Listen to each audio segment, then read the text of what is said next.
Hello friends, இவர் தான் all ஹெல்ரோட். இவர் ஒரு நாள் ஆஃபீஸில் வேலை முடிஞ்சு அவர் ஒய்ஃபோட வீட்டுக்கு போகும்போது ஸ்பீடாக போயிட்டு இருந்தார். அப்படி போகிறப்போ திடீர்னு ஒரு லாரி வந்து அவங்க காரில் மோதி ஆக்சிடென்ட் ஆகிடுச்சு.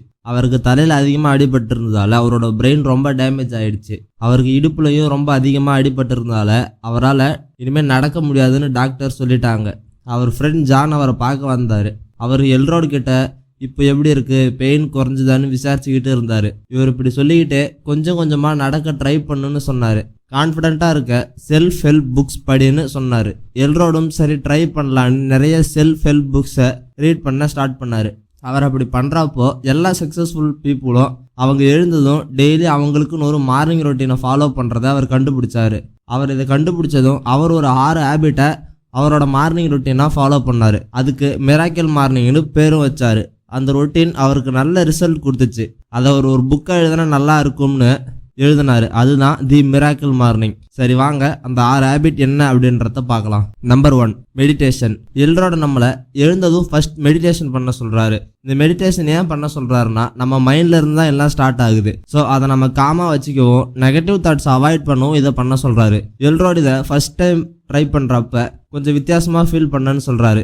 அவருக்கு ஆக்சிடென்ட் ஆனப்பவும் 2008 ஃபைனான்சியல் கிரைசஸ் வந்தப்பவும் அவர் ரொம்ப ஃபீல் பண்ணிட்டு இருந்தார். அவர் டெய்லி மார்னிங் மெடிடேஷன் பண்ண ஸ்டார்ட் பண்ணப்போ கொஞ்சம் கொஞ்சமாக அவருக்கு இருந்த ஃபியர் அப்புறம் நெகட்டிவ் தாட்ஸ் எல்லாம் சரியானதை அவரே ஃபீல் பண்ணார். ஸோ உங்கள் டேவை மெடிடேஷன் மூலமாக ஸ்டார்ட் பண்ணுங்கள். Number 2, affirmation. Author Elrod car accident ஆனதால் அவரோட பிரெயினில் அடிபட்டதால் அவருக்கு ஞாபக மறதி அதிகமாக இருந்துச்சு. அவருக்கு அப்படி இருக்கும்போது டெய்லி அஃபர்மேஷன் பண்ணி அவரோட ப்ராப்ளமை சரி பண்ணார். அவர் என்ன பண்ணாருன்னா அஃபர்மேஷன் மூலமாக எனக்கு ஒன்றாகலை, என் பிரெயின் நார்மலாக தான் இருக்குது அப்படின்னு டெய்லி அஃபர்மேஷன் பண்ணும்போது இதுக்கு முன்னாடி அவங்க ஃபேமிலி அண்ட் ஃப்ரெண்ட்ஸ் ஏதாவது அவர்கிட்ட சொன்னாங்கன்னா என் பிரெயினில் டேமேஜ் இருக்குது, அதனால் என்னால் எதுவுமே ஞாபகம் வச்சுக்க முடியாதுன்னு சொன்னவர் அஃபர்மேஷன் பண்ண ஸ்டார்ட் பண்ண கொஞ்ச நாளைக்கு அப்புறம் அவங்க சிஸ்டர் நாளைக்கு நம்ம ஒரு மீட்டிங்க்கு போகணும், மார்னிங் கால் பண்ணுங்கன்னு சொன்னதுக்கு சரின்னு சொன்னார். அவராலே இதை நம்ப முடியல. இதை இன்னும் நல்லா புரிஞ்சிக்க அவர் ஃப்ரெண்ட் மேட் ஸ்டோரியை இங்கே ஷேர் பண்ணுறாரு.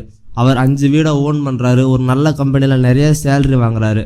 மேட் எப்பவுமே குளிக்க போகிறப்போ என் தலைவிதி என் கையில் இருக்குது, நான் ஒரு சக்ஸஸ்ஃபுல் பர்சன், இன்னும் நிறைய அசட் என்னால் பில்ட் பண்ண முடியும்னு சொல்லிக்கிட்டே இருப்பார். அவர் அப்படி அஃபர்மேஷன் பண்ணதால தான் அவரை அச்சீவ் பண்ணியும் காட்டினார். ஸோ நீங்கள் ஒரு கோலை அச்சீவ் பண்ணணும்னா அதை அஃபர்மேஷன் மூலமாக உங்கள் மைண்டுக்கு கொடுக்க ஸ்டார்ட் பண்ணுங்கள். Number 3, visualisation. விஷுவலைசேஷன் அப்படின்னா ஒன்றும் இல்லை, நம்ம மைண்டுக்கு அஃபர்மேஷன் கொடுக்குறோம்ல, அது உண்மையிலே நடந்தால் அந்த ஃபீலிங்ஸ் எப்படி இருக்கும்னு நினைக்கிறதுக்கு பேர் தான் விஷுவலைசேஷன். எல்ரோடு இதை ரியல் லைஃப்பில் இம்ப்ளிமெண்ட் பண்ண ஜிம் கேரி ஸ்டோரியை நமக்கு இங்கே ஷேர் பண்ணுறாரு. இவர் ஒரு ஃபேமஸ் அமெரிக்கன் ஆக்டர். இவர் 1987 ஒரு பிளாங்க் செக்கில் அவருக்கே $10 மில்லியன் செக்கில் எழுதிக்கிட்டாரு.